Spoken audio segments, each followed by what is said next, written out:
Assalamualaikum warahmatullahi wabarakatuh. So, after duty, nadaanan natin itong iMerix dahil malapit lang ito sa bahay.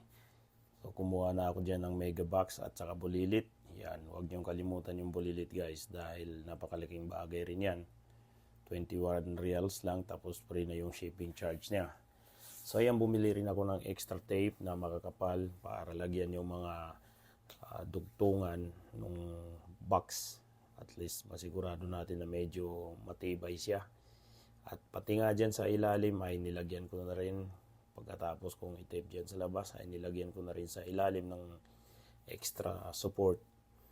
So habang hindi pa kayo nakapaglagay ng mga gamit na ipapadala nyo, ay lagyan nyo na muna ng tape yung box para madali nyo lang ikot-ikotin, magaan. Kasi pag naglagay muna kayo ng mga gamit yan, hindi nyo man na magagawa yan. Kagaya ng mga straight na ano na yan, hindi nyo na magagawa dahil mahirap nang gawin yun pagka mayroon na siyang laman. So, kita nyo naman, hindi yan lumolobo. So, mayroon pa palang mga pipilapan dyan at ipapasok din ni Sir Mike sa system nila at magme-message sa iyo yung iMerix. At sunod-sunod na yung message noon hanggang sa makarating na doon sa Maynila. Yan, si Sir Mike. Sa mga magpapadala dyan, available si Sir Mike kahit saan dito sa Riyadh. Pagka remote area sir, magpipick up din kayo? Oo. Oh?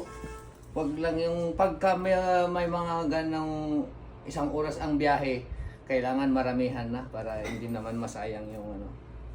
Kagaya nung sa Alcards, may branch kayo sa Alcards? Meron. Ini-schedule yan. Okay. Sa Kasim, meron din ano? Ibang center na yan, sir. Ibang ano na yun. Ibang Yun. center. Kasi ang daming center, Riyadh, Buraida. Oo. Pero sa Alcards, sakop nyo pa rin. Oo. Mga Muzamia, ganyan. Yung mga malalapit dito sa Riyadh, sakop pa rin ng Riyadh. Yan. So yun na nga guys at nung napasok na sa system ay kinuha na ni Sir Mike yung kanyang trolley at nilabas na yung shipment.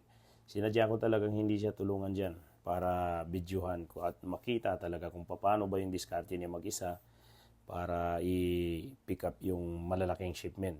Dahil kahit naman tulungan ko siya dyan, sa ibang customer ay talagang dumidiskarte siyang mag-isa. So binidyohan ko na lang para at least para kahit kayo ay makita nyo kung paano nga ba yung diskarte niya. So pagmasdan nyo mabuti kung paano yung gagawin niya. So may kita niyo dyan sa aking box na hindi yan buntis, hindi yan lumolobo. Tama lang sa size ng box yung nilagay kong mga items. Dahil syempre, i-consider niyo yan na yung mga nami-makeup ay minsan mag-isa lang sila. So talagang didiskarte yan nila yan para ma-load yan.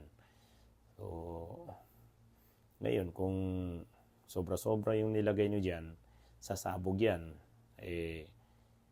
Pag sumabog yan at nirepack nila, siyempre hindi na magkakaparehas doon sa packaging na ginawa nyo. Ngayon masasaktan kayo pagka basag-basag o di kaya ay nabuksan. Hindi naman nila binuksan kundi talagang basag yung box dahil sa pangit yung pagka-package. So ganyan na lang ang gawin nyo. Yung tama-tama lang para pagdating maayos.